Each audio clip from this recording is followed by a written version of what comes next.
Hey, Bulls and Bears. We just got back from our monthly Costco trip and pick up these storage containers. They were over $10 today. Now, these containers used to be in the $7 range just a couple years ago, pre-pandemic. And the thing about it is they're made in the USA. In fact, they're made right here. The company's called Green made right here in Ontario, California, just about 100 miles north of us here, up in Riverside County. So even items that are not imported, we're seeing rising prices, and that's the energy cost, the cost of living. When cost of living goes up, everything goes up with it because the people that make these things, the companies that manufacture things, their expenses are going up as well. So expect to continue to pay more, including avocados and a lot more we're going to talk about in this episode. Stay tuned. Please make sure you subscribe if you like these updates. All right, so I went over to Costco Fan. This is a page dedicated to Costco and the prices and the products. Now, to be fair, when I found these at the $7 range or in the $7 range, they were on sale. And as you see here in this photo, from about $8.50 down to about $7.50, it was $1 off. But even at the regular price of $8.50 today, over $10, that is a pretty big rise. That's a 20% rise just in the past couple years. Now, of course, it's a California company, so California companies are even more prone to rising costs. And of course, that's one of the reasons why you see so many companies leaving California, so many businesses leaving the state, and many of them going to greener pastures for states like Arizona. Well, not so green in Arizona, but desert in Arizona. But for lower costs and lower overhead, states like Texas, for example, many companies left California, went to Texas. So even companies making items here in the U.S., making goods here in this country, are still prone to rising prices. It's not just about the imports and the supply chains. All of the ships off the coast of California here coming from Asia for the most part. And this will continue to be a problem. We have the money printers dedicated to never letting the cost of living go down. And now, even with the current rising price situation, which is way beyond what the money printers are trying to accomplish, they're trying to have a 2% inflation year over year target. Well, they really missed on that. It's over 7% if you look at the official number. If you want to look at the real number, it's 15% plus. But they're not talking about having prices go down or any sort of deflation or a lower cost of living. They're talking about just slowing inflation down. That means rising prices still, but just not as fast, which is not what we need. We need a price correction situation, not just the cost of living, but the markets, including the housing market, you name it, needs to come down for most people to be able to make a more comfortable living. Out of CNBC here, another month of data. Wholesale prices rise 1% in January. And the year over year number is 9.7%. Another example of how the official number is off. And again, it's probably higher than this, but even looking at the headline number, we see that that's even off from what they put out there as the official inflation number. And this is the Producer Price Index, or PPI, which doesn't even include energy.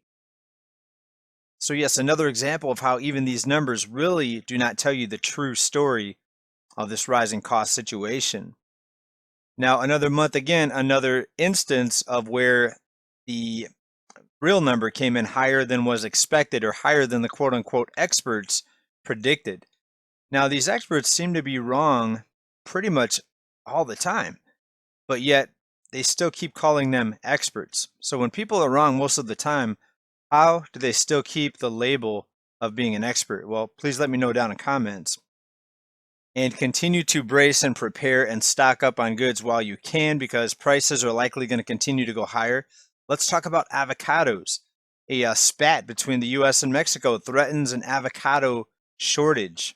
And guess what? Prices are going to continue to go higher because we now import most of our avocados, even though we have the ability to grow avocados here, including right here in California. When I first moved out here to California about 20 years ago now, I fell in love with avocados. My aunt had an avocado tree, so we were eating avocados every day because I lived pretty close to her, and I started putting avocado on everything. We just had so many avocados. Now I've got an avocado tree. It's very small, and I'm still waiting for it to produce fruit. But my point is, we have the ability to grow things here. Anyone here in California can plant an avocado tree in their backyard, but most people don't have avocado trees. People are just accustomed to going to the grocery store and everything being so cheap, even though we've had to import a lot of our food here. And we should have known even way back that the good times were not going to last forever. Now, the popularity of avocados has skyrocketed in the last 10 years here in the US. The demand for avocados has doubled. We have avocado bread. That's a pretty big craze. People putting avocados on their eggs, on their omelets, in their burritos. And burritos are a big thing here in California with the Mexican food. So another thing that I'm not happy about seeing the price rise. And my aunt, this is actually my great aunt that had the avocado tree, she actually sold her home. So now no more free avocados for me. She happens to be in a long-term care facility, and that's one of the things that keeps me anchored here in California is a couple family members that have some medical needs. Now, something else that's an inflationary force or something else causing prices to rise even higher is the rising crime, including retail thefts. And here is a picture that was posted of someone at Walmart buying steaks that were under a secure packaging. Now, I'm wondering why someone wouldn't still be able to take this and just take the wire cutters and cut this thing off. Or maybe there's some sort of security device built onto this where it's going to go off if they try to take it out of the store. But it's interesting. I'm sure many of you have seen some items locked up behind glass. Many beauty products and vitamins, things like that, are currently behind glass. Shaving products, but now even food. And look at the price on this, $21 for these 2 ribeye steaks.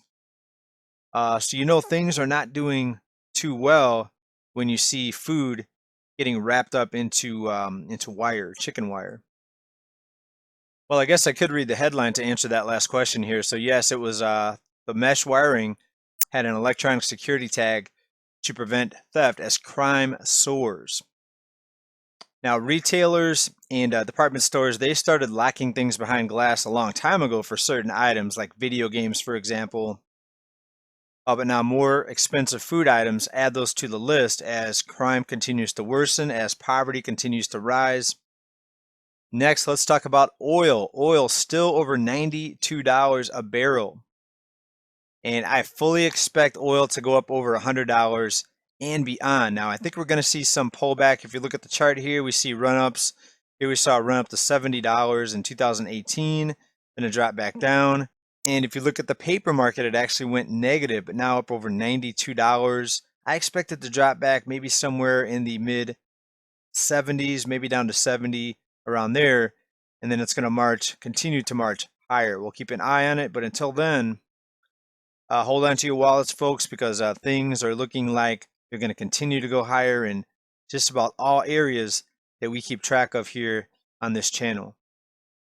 Rents, home prices. Now, there's been a couple YouTube channels out there predicting falling rents, and I hope so. I hope they're right. But I think there's a lot of things that are not taking into account when you look at the number of homes being destroyed with the extreme weather versus the population growth, and a lot of things they're not factoring in there. So I say continue to brace for higher prices, the higher cost of living. Find a way to profit from this because when there's rising prices, there's also rising markets. But also be careful. You could have some sort of deflationary situation come up that jumps out of nowhere, that jumps out of the shadows. Maybe war, maybe some sort of a cyber incident, which we have been hearing more and more about. Something to be cautious of. That's why you need to have some cash on the side, in my opinion, in case we do see better buying conditions come up here with some sort of a scare that drops the markets. But we'll have to keep an eye on it. Thanks everybody for being here. Stay well, stay safe. I'll be responding to comments for the first maybe 10 or 15 minutes after I put this video out. So maybe we'll talk to you down there in comments. Talk to everybody very, very soon. Thanks for being here. Be well. Stay safe. Big love. Bye for now.